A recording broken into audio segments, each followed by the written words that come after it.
Welcome to RPGamer's review for Soulstice, written by Squiggly Leo, read by JC Servin, and edited by Herfrog. Replay Game Studios' action RPG Soulstice draws a number of immediate comparisons upon starting it up.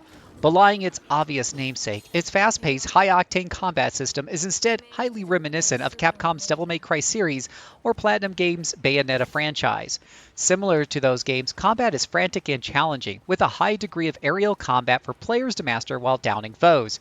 With a robust difficulty and many combat options for players to master, the game's meaty campaign offers a satisfying and well-thought-out experience with the promise of more entries to come in the future. Soulstice takes place in the Kingdom of Kael'dus, a world that once came close to a catastrophic event known as the Soulstice, but was saved by three legendary heroes. Now, history threatens to repeat itself as a tear has opened in the veil between dimensions and admitted ghastly creatures known as wraiths into the world. The entire game takes place within the city of Ilden, one of three holy cities built to honor the three legendary heroes who once served Kael'dus. Ilden has been ransacked by the wraiths, its population decimated or turned into wraiths themselves. Players take on the role of Briar, an agile and fierce warrior who has been sent to Ilden by the Order of the Ashen Blade in order to quell the looming wraith threat. But Briar is not alone on her desperate quest. Her sister Lute is always by her side as a ghostly shade, at times protecting her in battle or buoying Briar's abilities with powers of her own. Through a special ritual, Briar and Lute have been inseparably bound together by the Order and reborn as a chimera, a powerful entity consisting of a living knight and their shade. Though Briar and Lute's past are initially shrouded in mystery, their story comes to light more and more as the plot unfolds. The writing is passable and narrative beats plentiful, and while it isn't the most original or subversive plot imaginable, it serves to move events along and provides a tapestry for the cast of characters to become slowly more fleshed out. Although the whole of the game takes place in a single city, its scale is impressive.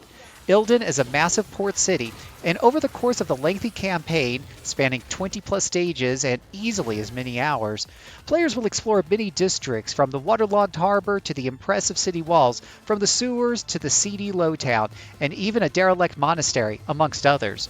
It's a dark and well-realized medieval world that's a joy to behold, the kind of setting any Souls-like veteran will feel right at home in. Unfortunately, for all of its intriguing geography just begging to be poked around in, Soulstice is fairly light on actual interactivity, with levels that, despite lots of corners and some verticality, generally just funnel players forward, up, or down towards the next encounter. One can't escape a sense of wanting something more beyond eye candy and intriguing set dressing. Advancing from point A to point B in Soulstice may be straightforward directionally, but that's not to say it's entirely simple, with platforming and light puzzle solving involved in traversing the environment. Whether ascending crumbling towers, stalking across deserted battlements, or leaping between rooftops, progress frequently requires smashing crystalline blockades, restoring power to dormant elevators, or opening up the occasional shortcut back to an earlier area.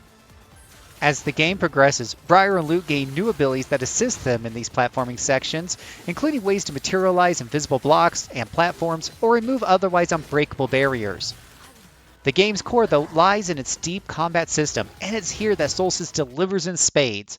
Briar is the bruiser of the pair, and over the course of the adventure, she gains access to various brutal weapons, such as a bow for ranged attacking and a pair of daggers for up-close and personal strikes. Other less conventional weapon choices also include a barbed metal whip and a pair of handheld cannons. However, Briar's signature weapon is the Ashen Vindicator, a special sword bestowed by the Chimeras that can transform into a cruel warhammer mid-combo. While Briar's armor remains static, currency collected via combat and exploration can be spent to upgrade each weapon with a variety of skills and combo moves. The game's combo system is one of its greatest strengths. Dedicated players will be able to hone their mastery of the various weapons and combos through repeated practice against the enemy's many encounters, each of which receives immediate feedback in the form of a scoring system that assesses players' performance based on damage dealt, time, and style. Clearing chapters also results in an overall grade, and players can revisit previously completed chapters at any time from the main menu in order to improve their rankings. Special unlockable combat challenges can also be found in stages and attempted freely from the main menu, netting both glory and stat-increasing items. It's a real credit to the game's battle system that it gives perfectionists robust mechanics to sink their teeth into, while those with a lower affinity for action RPG mastery can still prevail more often than not through less coordinated button mashing. That's not to say that Soulstice is easy.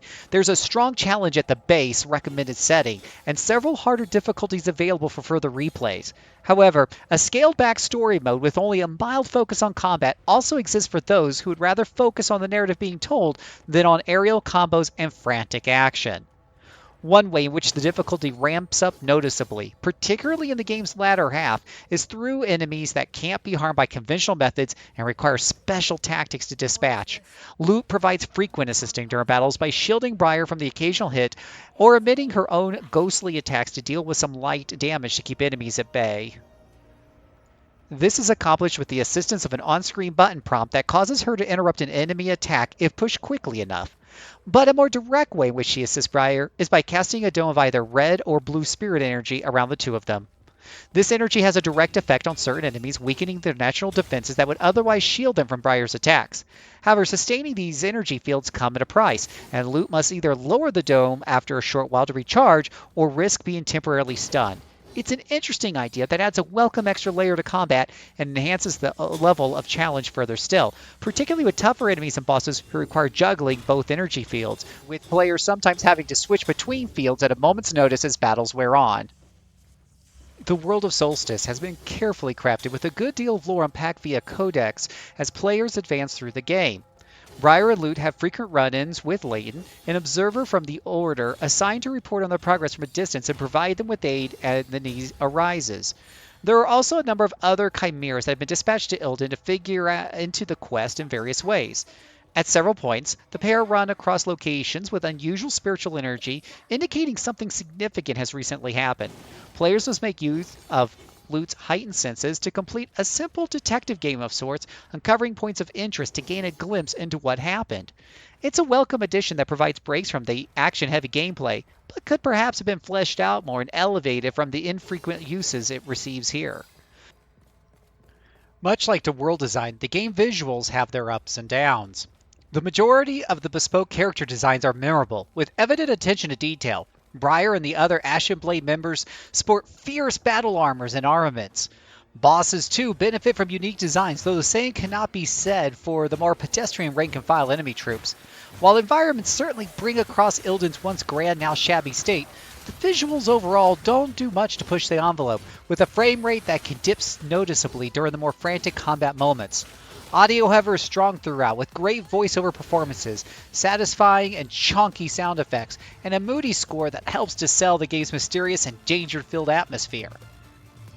Soulstice is a strong entry to the action RPG market and a great showing for its young development studio. It manages to ride a fine line by providing a considerable yet fair difficulty to players of varying skill levels, while also including many options for diehards to ratchet up the challenge far beyond what a standard campaign requires. At the same time, it establishes an intriguing new game world that provides a satisfying first outing while leaving the door wide open for future adventures. It may not immediately aspire to the same household name status as some of its sources of inspiration, but fans of the genre would be hard-pressed to not find plenty to enjoy here. As a disclosure, this review is based on a free copy of the game provided by the publisher. RPGamer gives Soulstice a 3.5 out of 5. For more details, hit up the link in the description below. For more video content, subscribe to the channel. Follow us on Twitch for daily streams of your favorite RPGs. Join in on the discussion at rpgamer.com/discord. And for the latest in RPG news, head over to rpgamer.com.